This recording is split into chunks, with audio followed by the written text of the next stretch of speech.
Hello everyone, I am Sahita Srivastava from Mahatma Gandhi Shikshan Sansthan. Now I am going to teach Hindi Standard 5th. बच्चों, पिछले video में हम लोग आपके पाठ्य पुस्तक मकरंद से पाठ 17 जिसका शीर्षक था नागालैंड के निवासी के कुछ प्रश्नों को बनाए थे। आज उसी क्रम में हम लोग इसी पाठ का भाषा और व्याकरण पर आधारित प्रश्नों को इस वीडियो के माध्यम से बनाएंगे। तो आओ हम उन प्रश्नों को देखते हैं। बच्चों, भाषा व्याकरण और भाषा में पर आधारित जो आपके पाठ्य पुस्तक में प्रश्न दिया गया है उसमें पहला प्रश्न है कि नीचे दिए गए शब्दों के दो दो पर्यायवाची शब्द लिखिए। पर्यायवाची शब्द आप पढ़े हैं, समान अर्थ रखने वाले शब्द। जैसे शेर है तो शेर का दो पर्यायवाची शब्द क्या होगा? केसरी और सिंह। भूमि है तो भू, धरती, बहुत सारा पर्यायवाची शब्द होता है बट आपको खुद से भी आप लिख सकते हैं। मैं तो यहाँ पर एक उदाहरण के रूप में मैं बताई हूँ। जैसे मकान है तो इसको आवास, सदन लिख सकते हैं। लोग है तो लोग का जन, लोक, ये हम लिख सकते हैं। गण, ये सब लोग का होता है पर्यायवाची शब्द। अब है बच्चों दूसरा प्रश्न कह रहा है कि पाठ में व्यक्तिवाचक, जातिवाचक और भाववाचक संज्ञा शब्द चुनकर लिखिए। आप तो जानते ही हैं कि व्यक्तिवाचक संज्ञा किसे कहते हैं, जातिवाचक किसे कहते हैं, भाववाचक संज्ञा किसे कहते हैं। संज्ञा आपने पढ़ा है तो इसके आधार पर आप पाठ में से चुनकर ये आपके लिए बनाने के लिए, जैसे यहाँ व्यक्तियों के नाम लिखना है, ये व्यक्तिवाचक संज्ञा में नागालैंड है। ये स्थान का नाम हो गया। आपको व्यक्ति का इसमें नाम लिखना है, किसी एक व्यक्ति का आप नाम लिख लेंगे। उसके बाद है स्थानों का नाम है, फिर जानवरों का नाम है। ये चुनकर आपको उसमें से लिखना है। अब है बच्चों तीसरा प्रश्न है यहाँ पर कि कारक, ये नीचे दिए गए वाक्यों में कारक चिन्हों पर गोला लगाइए। कारक, कारक किसे कहते हैं बच्चों? तो संज्ञा या सर्वनाम के जिस रूप से वाक्य के अन्य शब्दों के साथ, संज्ञा या सर्वनाम के जिस रूप से वाक्य के अन्य शब्दों के साथ उसके संबंध का बोध होता है, उसे कारक कहते हैं। यानी कि कारक वाक्य में शब्दों का परस्पर संबंध जोड़ता है। तो यहाँ पर आपको और कारक का चिन्ह होता है, जिसे हम विभक्ति कारक का विभक्ति चिन्ह कहते हैं। कर्ता के लिए कर्ता ने, कर्म को, करण से, के द्वारा, संप्रदान को के लिए, आपादान से, संबंध का, के, की, और अधिकरण में, पर, और संबोधन होता है हे अरे। यानी कि हमारे कारक के 8 भेद होते हैं। कर्ता, कर्म, करण, संप्रदान, आपादान, संबंध, अधिकरण और संबोधन। तो ये 8 कारक के 8 प्रकार हुए। इन 8 प्रकारों के 8 के अलग अलग विभक्ति, अलग अलग चिन्ह होते हैं। जैसे कर्ता को दर्शाने के लिए ने का प्रयोग किया जाता है, कर्म को दर्शाने के लिए को का, करण से, करण को दर्शाने के लिए से या के द्वारा, संप्रदान को दर्शाने के लिए को या के लिए, आपादान से, संबंध का, के, की होता है, और अधिकरण को दर्शाने के लिए में, पर। अगर में पर लिखा हुआ है वाक्य में तो हम समझेंगे कि यहाँ पर अधिकरण कारक है, और संबोधन के लिए हे अरे।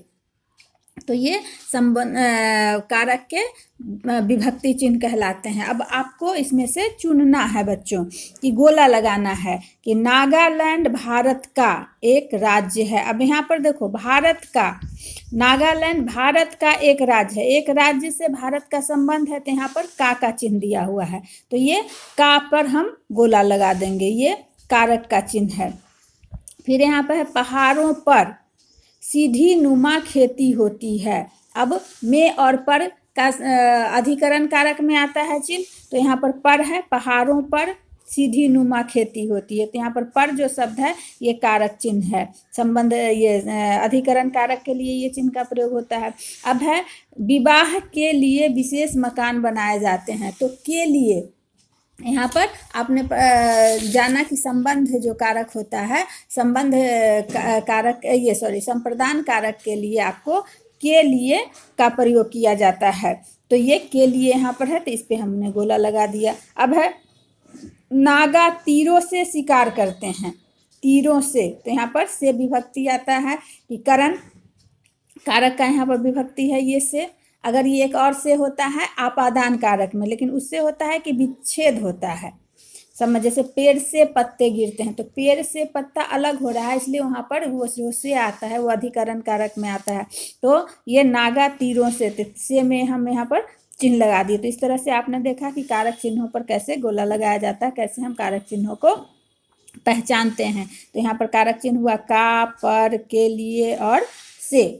अब हम अगले प्रश्न में है बच्चों कि काल किसे कहते हैं, काल किसे कहते हैं बच्चों।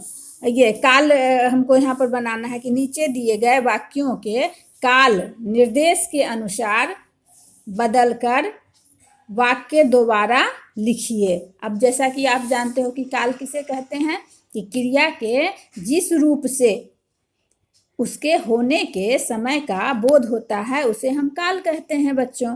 अब काल 3 प्रकार के होते हैं, भूतकाल, वर्तमान काल और भविष्यत काल।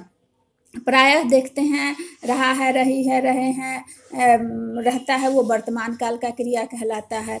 अगर था, थे, थी रहता है तो भूतकाल का होता है, और गागेगी रहता है तो भविष्यत काल के लिए प्रयोग किया जाता है। अब हम इसमें देखेंगे, यहाँ पर लिखा हुआ है कि दक्षिणी राजस्थान आदिवासियों का गढ़ था। ये जो वाक्य है यह भूतकाल में दिया हुआ है, लेकिन इसको हमको क्या बनाना है, वर्तमान काल में इन वाक्यों को लिखना है बच्चों। तो क्या लिखेंगे, कैसे बनाएंगे वर्तमान काल में कि दक्षिणी राजस्थान आदिवासियों का गढ़ है लगा दिए यहाँ पर।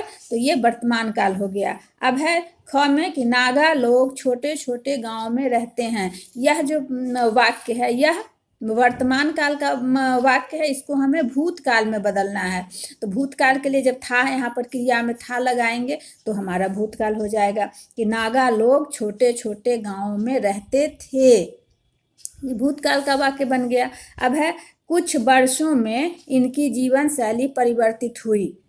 अब ये वर्तमान काल का है, इसे हमें भविष्यत काल में बनाना है। तो कैसे बनाएंगे कि कुछ वर्षों बाद इनकी जीवन शैली में परिवर्तन होगी। कुछ वर्षों के बाद या कुछ वर्षों बाद इनकी जीवन शैली में परिवर्तन होगी। जो परिवर्तन अभी नहीं हुआ है वह धीरे धीरे इनके जीवन में परिवर्तन होगी। तो ये होगी शब्द जब यहाँ पर आया तो ये भविष्यत काल में बन गया। अब है घ में लिखा हुआ है बच्चों कि घने जंगलों में रहने वाले नागाओं का रहन सहन भिन्न था। ये फिर यह वाक्य जो है वह भूतकाल में है। अब इसको कह रहा है वर्तमान काल में बनाने के लिए। तो कैसे बनाओगे, लिखोगे कि घने जंगलों में रहने वाले नागाओं का रहन सहन भिन्न है। भिन्न का मतलब अलग होता है। तो यहाँ पर था से क्या हो गया, है हो गया। तो इस तरह से आपने देखा कि कैसे हम वर्तमान काल को भूतकाल में, भूतकाल को वर्तमान काल में, भविष्यत काल को वर्तमान काल में, या फिर वर्तमान काल को भविष्यत काल में हम बदल सकते हैं। तो इस तरह से आपका आज ये भाषा और व्याकरण पर आधारित प्रश्न समाप्त हो गया, और आपका ये पाठ का सिलेबस भी समाप्त हो गया है। अगले वीडियो में हम लोग अभ्यास प्रश्न पत्र को हल करेंगे। तब तक के लिए धन्यवाद।